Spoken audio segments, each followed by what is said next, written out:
Hello civil engineers, मैं राहुल कोहली आपका स्वागत करता हूं रीइंफोर्स के डिजिटल प्लेटफॉर्म पर। आज आप लोगों के लिए बहुत ही ज़्यादा इंपॉर्टेंट टॉपिक लेकर आया हूं, जो कि है अर्थक्वेक रेजिस्टेंट बिल्डिंग।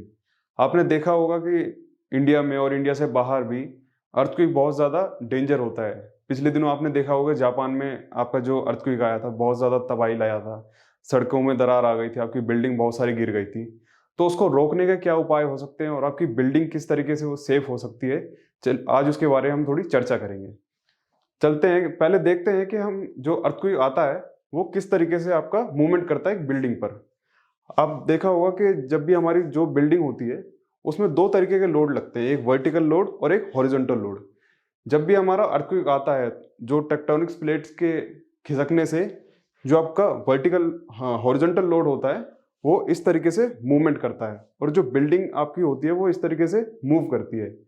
अब बहुत ज़्यादा तीव्रता में आने से ये क्या होता है कि आपकी बिल्डिंग कोलैप्स मतलब गिर भी सकती है। तो देखते हैं कि ये काम कैसे करता है अर्थक्वेक। मैंने जैसे आपको पहले ही बताया था कि दो तरीके के आपको लोड लगते हैं बिल्डिंग पर।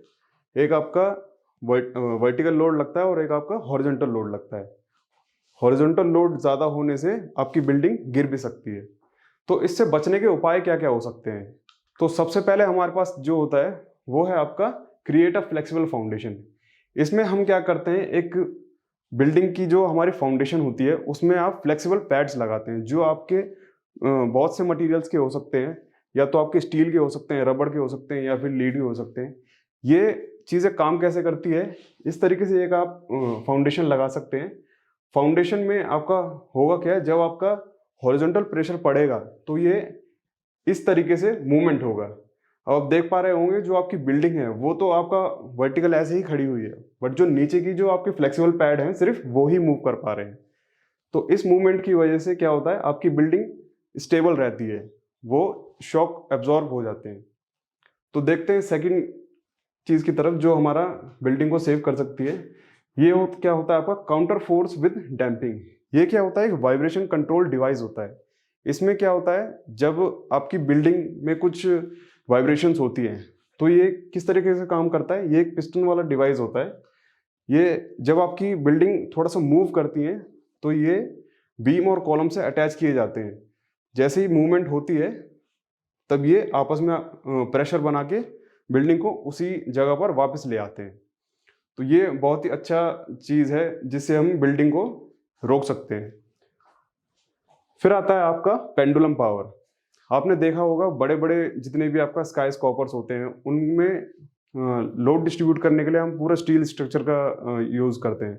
बट अगर आपकी बिल्डिंग बहुत ज़्यादा बड़ी है तो हम उसमें ये एक पेंडुलम पावर नाम से इस तरीके टेक्निक का यूज़ कर सकते हैं। ये किस तरीके से यूज़ करती है, जब आपकी बिल्डिंग आप हिलती है तो इसमें क्या है, बहुत ही भारी वेट का एक पेंडुलम लगा दिया जाता है, किससे, केबल्स के थ्रू। जब भी आपकी बिल्डिंग मूव होती है तो ये उस बिल्डिंग को उसी सतह में वापस लेकर आता है। तो ये बहुत ही अच्छा एग्जांपल है आपकी बिल्डिंग को अर्थक्वेक से बचाने के लिए। फिर थोड़े से मटेरियल्स पे चर्चा कर लेते हैं कि आपको किस किस मटेरियल यूज कर सकते हैं। एक तो आपका स्ट्रक्चरल स्टील है, ये बहुत ही ज़्यादा फायदे में होता है। जिससे आप देखते होंगे कि जितनी भी हमारी आज की बिल्डिंग बन रही है वो सारा स्टील स्ट्रक्चर पे ही होती है। वो क्यों होती है, क्योंकि जितनी भी शॉक्स होती हैं, जितनी भी आपका वाइब्रेशंस होती है, ये उसको कंट्रोल कर पाती है। फिर आप देख सकते हैं वुड भी बहुत अच्छा मटेरियल होता है, क्योंकि ये भी फ्लेक्सिबल होता है। फिर आप देख सकते हैं बैम्बू और मेमोरी अलॉय का भी यूज़ कर सकते हैं। जितने भी हम चीज़ें अर्थक्वेक मटेरियल यूज़ कर सकते हैं वो आपका यहाँ पर शो की हुई है। आज की वीडियो में हमने देखा कि अर्थक्वेक से हम किस तरीके से बच सकते हैं, क्या टेक्निक यूज़ कर सकते हैं और क्या क्या मटेरियल यूज़ कर सकते हैं। अगर आपको वीडियो अच्छी लगी हो तो लाइक कीजिए, अपने दोस्तों के साथ शेयर कीजिए और सब्सक्राइब कीजिए, और बेल आइकन दबाना ना भूलें ऑल नोटिफिकेशंस के लिए। आप लोगों ने अगर अभी तक रीइंफोर्स का ऐप डाउनलोड नहीं किया है तो जाइए प्ले स्टोर पर डाउनलोड कीजिए रीइंफोर्स लर्निंग ऐप को, जिसमें आपको प्रीमियम कंटेंट के सिविल इंजीनियरिंग से लेकर बहुत से कोर्सेज प्रोवाइड किए जाएंगे, जिसमें आपका बहुत ही अच्छा मटेरियल प्रोवाइड किया हुआ है रीइंफोर्स ने। तो जाइए प्ले स्टोर से आप उसको डाउनलोड कीजिए। Thank you so much.